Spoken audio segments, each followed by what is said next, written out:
Do you ever find yourself looking up at the clock and wishing time would simply move faster? I think we've all been there at one point or another in our lives. I remember the first time I experienced that. I remember when I was first consciously aware of that happening. I was in grade 9 math class. Yeah, math class, right? Of course. Now, I understand the significance of mathematics. I use basic math every single day of my life in a multitude of ways. Very useful, very practical. But whatever I was being taught in that moment, and I don't even think I was paying attention. I was just not, I was not there. I didn't want to be there. And so I was focused on just that time inching forwards to just have the class end. And I mean, these classes were only like 40, 45 minutes long. So that's brutal. That's pretty brutal. I mean, now I could meditate for 2-3 hours, no problem, just reflecting on life and experiences. But when you're that young and to experience that kind of, I think I was 13 or 14, to experience that kind of event it's just peculiar. And then, you start to realize that depending on where you are in life, it could be a common occurrence. And that's a horrific thing. I mean, how many of you out there who are adults are working a job that has you looking at the clock, just waiting for that time to pass, waiting for those final moments so you can just leave, just get out of there and do something you actually care about doing? And a lot of the time, it doesn't necessitate selfish pursuits. I mean, you might be just itching to get out of work so you can go and pursue your actual dreams. I mean, that's the ideal situation where you're looking at the clock. You want to get out so you can, or you want it to move forwards faster so you can just get back to the reality you feel most comfortable in. I think this is something that afflicts more people than we ourselves care to admit. I can't speak for everybody alive, of course. I simply don't know. But I think, especially for younger people, this is something that they deal with. I mean, adults too, of course, at the workplace. A lot of people are just waiting for the weekend. They're just waiting for those 5-week work days to pass so they can get some reprieve from the existence of the work life. Just for those 2 measly days. That is just, it's dreadful. It is absolutely horrific. We often hear that life is so short, and yet we find ourselves in these moments of just wishing time would drive itself forwards faster so we could get back to a better place consciously.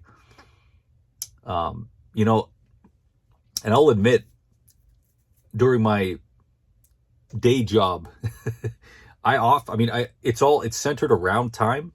When I'm conducting lessons, I have to be very aware of divvying up the time during classes I teach, because the content needs to carry on for that span of time, and I can't be too quick, can't be too slow.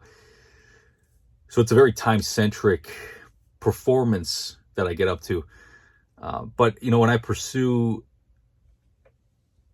other interests outside of work, especially my art-based interests, which I am very consciously trying to transition over to as a legitimate career, time just melts away. There's not enough time, I think, in a lifetime. Hours pass like minutes, and I'm not even exaggerating. An hour is like 10 minutes in when I'm involved in creating artwork. That's a very magical thing. That's a beautiful thing. And I think it's a very strong indicator that whatever you're supposed to be doing is supposed to make time melt in that kind of sense. You're supposed to get up to something so that life does pass quickly. So it's not a burden. It's not a grind. Of a close friend of mine, he says that it's important to find something to do that is tolerable. And it makes a lot of sense. You want to do something with your time, with your life that you can withstand, you can deal with, because whatever you're going to do for work, you're going to spend a lot of time doing it. Even if you don't have to work, let's hypothetically say somebody is retired or young, or they've fallen into money, they don't have to do any kind of work. You still need to occupy your time with something. And if you get up to vices, they're just going to destroy you.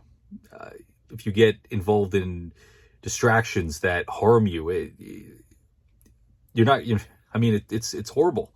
It's horrible. You're kind of obligated, almost in a sense, to discover what truly brings you meaning. So I suppose the takeaway from this is, if you're occupied doing something that has you looking up at the clock, I think it's time to really reconsider where you are in life. And I'm speaking to all of you out there, and I'm speaking for myself as well, because looking at that clock for the wrong reasons is just a devastating situation. And the way to get around that is to really hone in on yourself, focus on, in this case, focus on finding out what it is that makes time melt. You want time to melt, you don't want it to slow down to a crawl. That is precisely what needs to be done. Anyways, I appreciate all of you for sticking around this long. If you find or found this particular video interesting, I welcome you to subscribe. I've got plenty more videos on the way. I'm always thinking about just reality and a lot of the nuances of these experiences we have and what they mean, because there's a lot of truth buried in these subtle moments.